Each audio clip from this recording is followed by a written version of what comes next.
I just wanted to make this short video here about talking to your recruiter whenever you go to MEPS. If you're someone who's never been in the military before and this is your first time, there's just some things that I wanted to share with you. I had an opportunity to go to MEPS for a second time because I was thinking of going back in after I got out, and it was past I think it was 2 year mark, and then you have to go back to MEPS.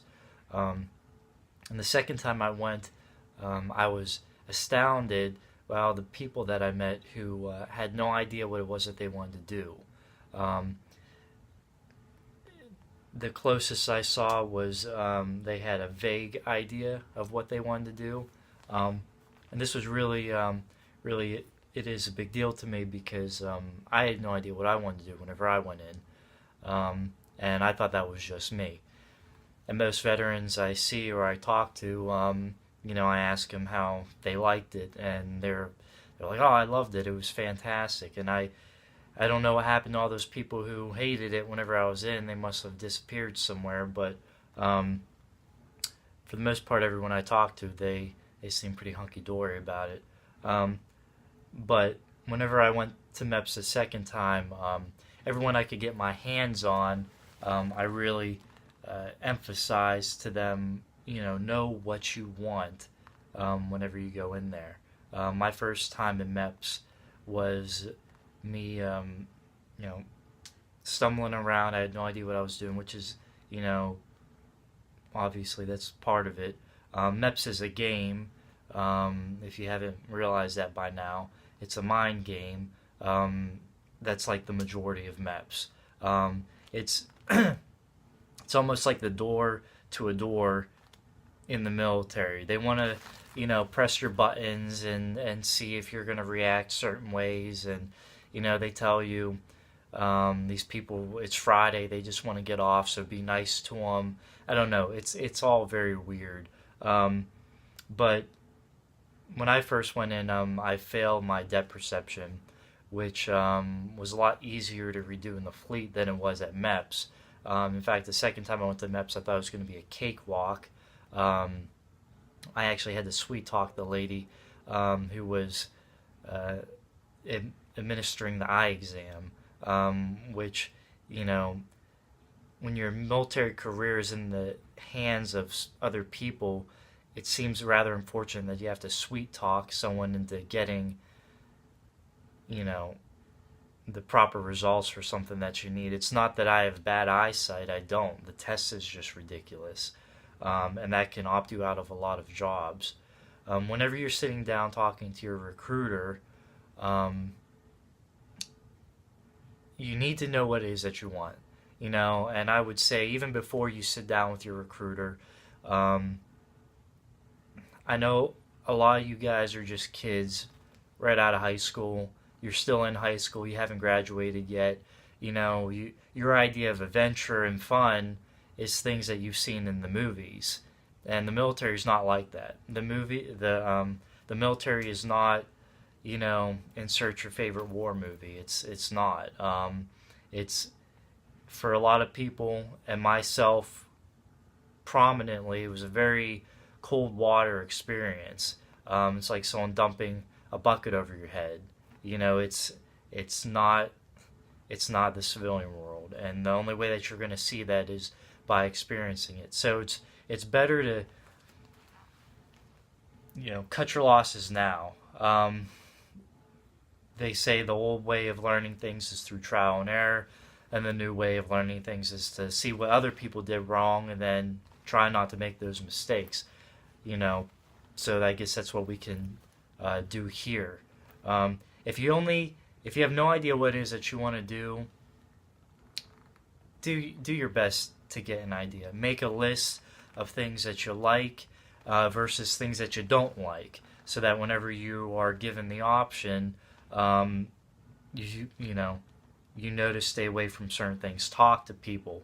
Don't just think that a job is great because you think it's great, or easy because it seemed easy, by Bob, who you were talking to. Get other people's opinions if you can. You're not always going to be able to do that. really what it comes down to is listening to your gut. If your gut is telling you to get out of the room, then get out of the room. Get away from the recruiter.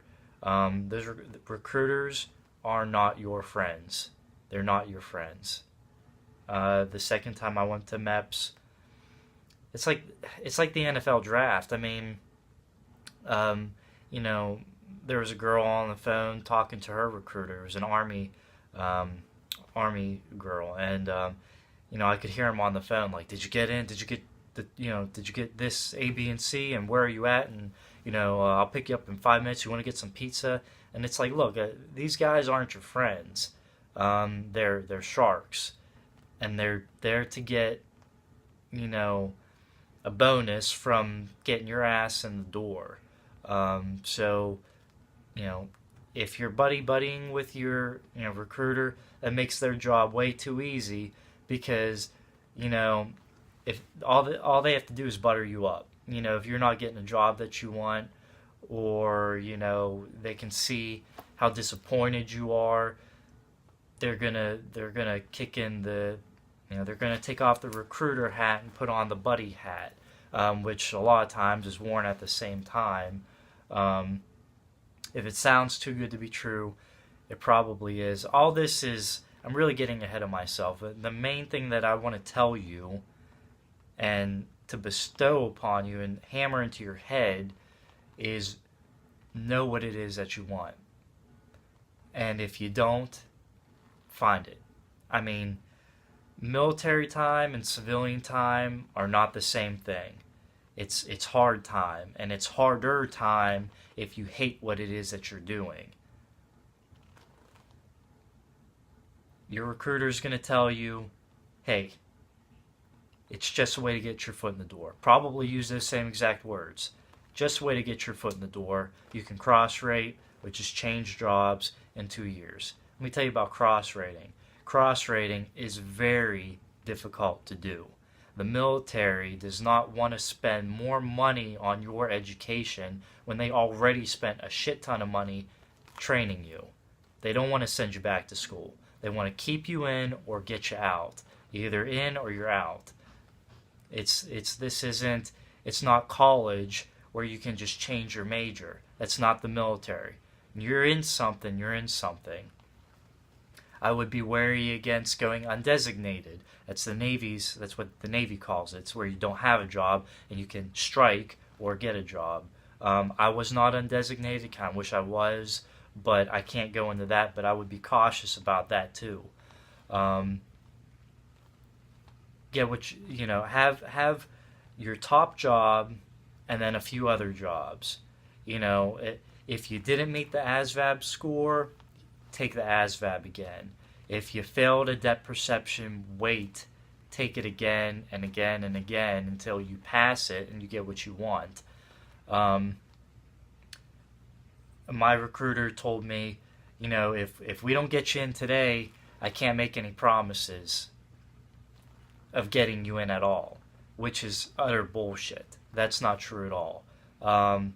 Especially today in 2019, I don't know if this is 2019 when you're watching this, but, most of the time the military is very hard on, getting recruits. They want people to join.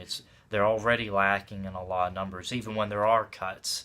So don't let them try and scare you saying it's now or never, because that is not the case at all. If you want in the military, you will find a way. And if they see that you want in the military, they will find a way. But don't make their job easy. The military, and I heard someone else say this, and it's absolutely true, the military is going to squeeze as much life force out of you as they can in the time that they have you. Let that be on your time. Don't let that be on their time. Let it be something that you somewhat enjoy. When you're doing something that you hate in the military, it's kind of like, it's like having an open wound and just constantly pouring lemon juice in it. It's just the worst thing in the world.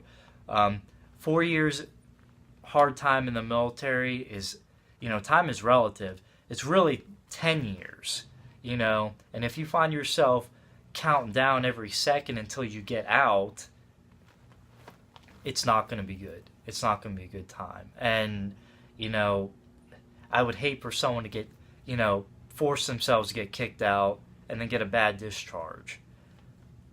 I'm not trying to scare you, but know what it is that you want when you talk to your recruiter. If I can sum this up, know what it is you want, make lists, talk to people if you can, and don't let the recruiter try and scare you. Don't let them think, hey, if you don't do this now, I don't know if we're ever going to be able to get you in. That's not true at all. Don't let anyone scare you. And, get your friends and family on board, or anyone who will listen, and ask people's advice. Hey, this seems a little shoddy. Does this look right to you? I mean, I feel a little weird about this. Talk to people about it. One of the worst things that you can do in this situation, I think that the military's going to be the biggest decision of your life. It certainly is one of the biggest decisions that you can make.